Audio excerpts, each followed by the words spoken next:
Jordan Canada on the floor. This is not how Atlanta is going to look as the season goes on, playing with two bigs. I think they'll make some adjustments, but they are doing a good job playing with two bigs so far. Here's Clark turning the corner, getting to the rim and drawing the foul. Clark last played for Indiana against New York. Now she takes it in off glass and has a chance for a three-point play. The frame that she has, her ability to get in the paint and then finish when she gets there.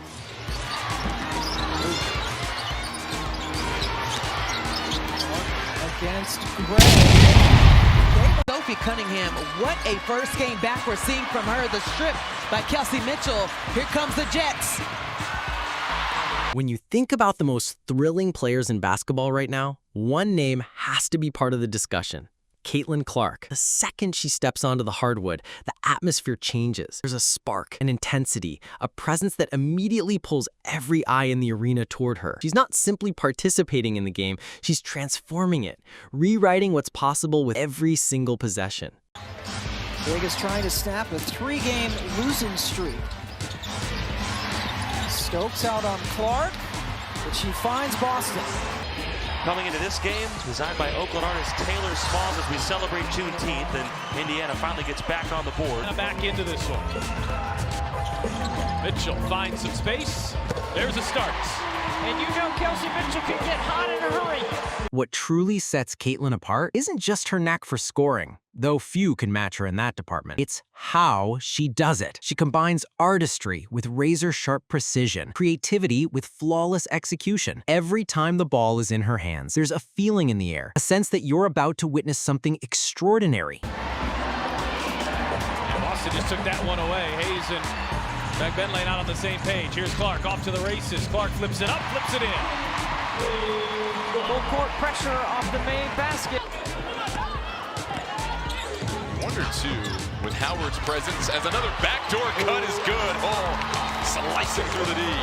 90-degree cut on the bench. Amihir's come in for her first minutes, guarding Clark. Clark, the floater, off, kept alive. And Hall hits a three.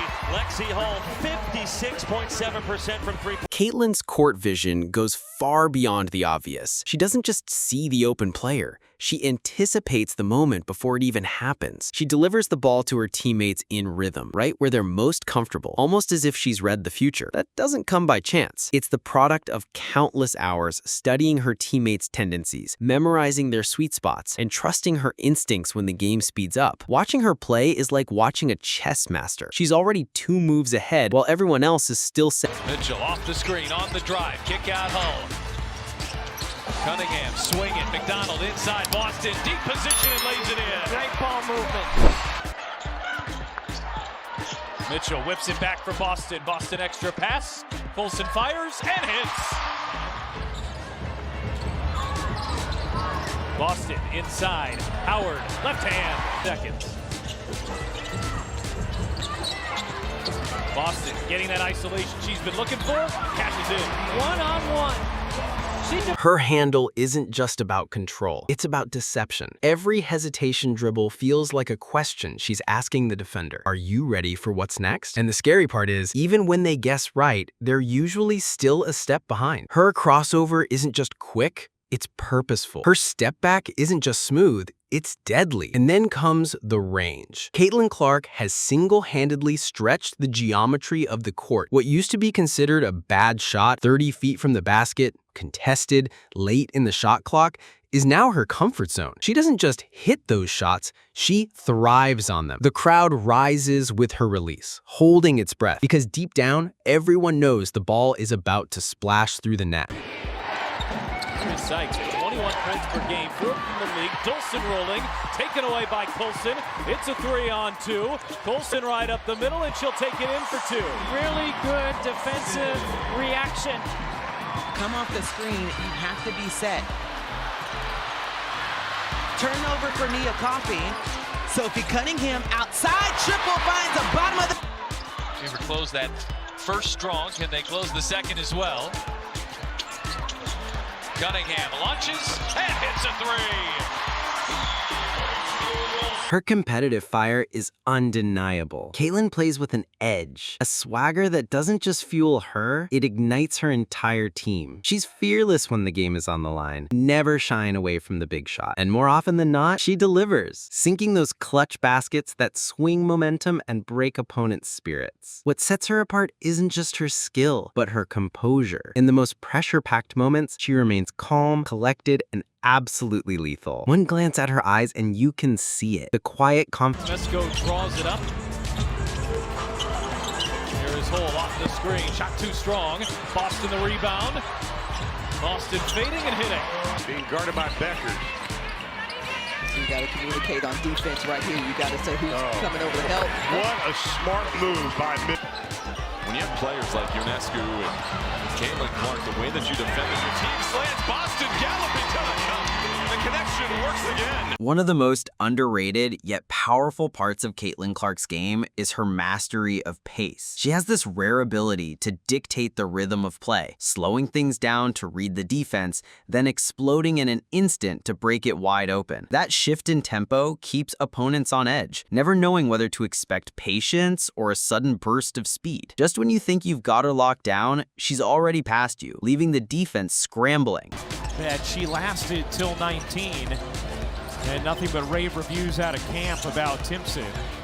As Duntis, gets the roll. After she returned from injury, she was shooting 45% from three. And she had a real nice pass and finish inside for Indiana. But Caitlin Clark had a real kind of swagger about the shots that she was taking as well. Mitchell whips it back for Boston. Boston extra pass. Colson fires and hits. And that's what makes Caitlin Clark so terrifying for the rest of the league. If she's already rewriting record books, redefining what it means to be a rookie, and carrying herself like a veteran superstar, imagine what she'll look like 2, 3, 5 years from now. Every game is not just about what she is, it's about what she's becoming. Here's Clark, 4 seconds left. Clark fires. You bet! Seeing a lot of one-pass shot, no-pass shot possessions for New York. Clark, step back three. Oh, she hit it! And draws the foul! Mitchell dumps it in. Howard working on Yanwede. The push shot is good for the veteran Natasha Howard in her 12th season. The last time these two teams clashed, Sophie Cunningham not only suffered an ankle injury, but even had part of a tooth knocked out after colliding with Jocelyn Willoughby. Yet that didn't stop the intensity of the matchup. Clark answered with her signature poise, knocking down clutch shots, while Howard's limited 14 minutes showed just how critical every possession was. At shoot-around earlier, Coach Brondello highlighted what stands out most about Sabrina Ionescu this season: her improved ability to attack the paint. That relentless drive has been the biggest area of growth in her game, and it showed tonight. Meanwhile, Melissa Smith continues to dominate with her high-volume shooting, forcing defenses to adjust on every trip down the floor. On the other end, Dolson's role was disrupted, Colson capitalized, and suddenly it was a 3-on-2 break, Colson straight up the middle for the easy finish. That quick defensive read flipped momentum in an instant. If those highlights had you on the edge of your seat, don't forget to hit that like button and share your thoughts in the comments. And of course, make sure you're subscribed. We've got plenty more breakdowns, highlights, and stories from the world of women's basketball coming your way. Thanks for watching, and we'll see you in the next one.